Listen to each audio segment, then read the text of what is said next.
Ladies and gentlemen, welcome back to the channel. Keith here from Come On The Hoops. If this is your first time coming across the channel, please do like and subscribe. The sun is beaming here, and you know what? Celtic are in a great position in regards to Matt O'Reilly. We're going to talk about it on the channel. First of all, it's 11 days in. You're probably wondering, what the hell's happening? Why am I not making daily videos? Why am I not talking about a certain player? Because there's feck all happening.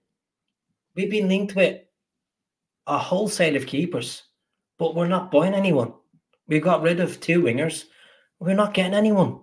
It just looks absolutely embarrassing. But at the same time, you got to have a bit of patience because it's only 11 days into the transfer window. 11 days in, transfer window closes at the end of August, and there is that anxiety and there is that panic from within some Celtic fans that I want to have a keeper in for these preseason games in America in the next couple of days. I want to have a keeper in for the opening day against Kilmarnock. I don't trust Scott Bain. I don't think Scott Bain is good enough. I don't think Benjamin Seacrest cares. I can understand that frustration. But let's talk about Matt O'Reilly. 23 years of age, 19 goals last season, 18 assists, 7 trophies for Celtic, and he's a guy in demand. There was interest from Atletico Madrid, who are still monitoring his situation.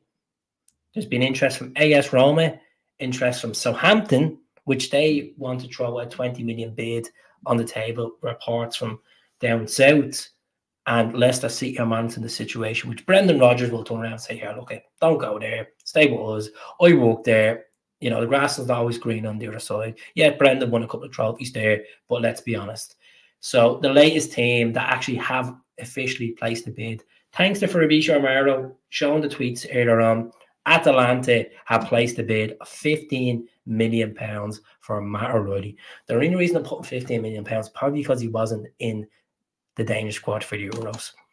So over the last hour, FABRIZIO Romano said ATALANTA will bid again for Matt O'Reilly after first proposals still not close to Celtic's valuation.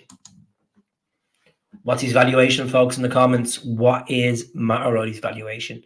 £30 million at least. We want to smash that Tierney record of selling them to Arsenal back in 2019. Celtic are in a fine position, folks. I've said this so many times on the channel. May 27 is his contract.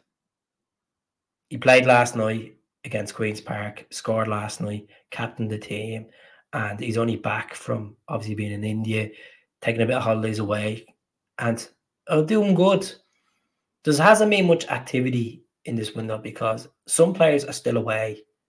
There's 2 competitions going on at the moment, folks. There's a Copa America on and Euros.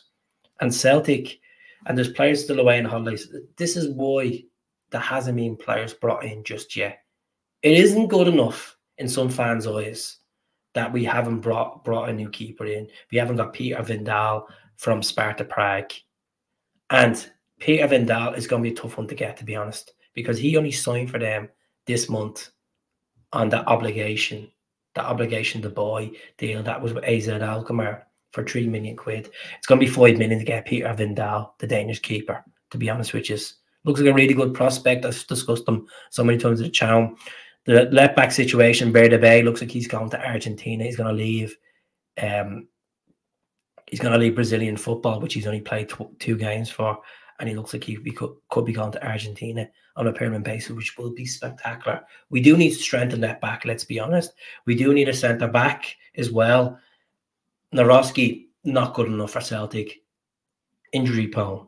Injury prone, I'm sorry, but we don't need players that are injury prone. We need someone that's consistent. I'd rather play Scales than Naroski at this rate because the guy plays 30 minutes, he keeps picking up injuries. Same with Welch. Welch is not good enough for the Celtic, sure, folks. He's came through the academy. He had 1 decent season, and that was it. He's not good enough for Celtic.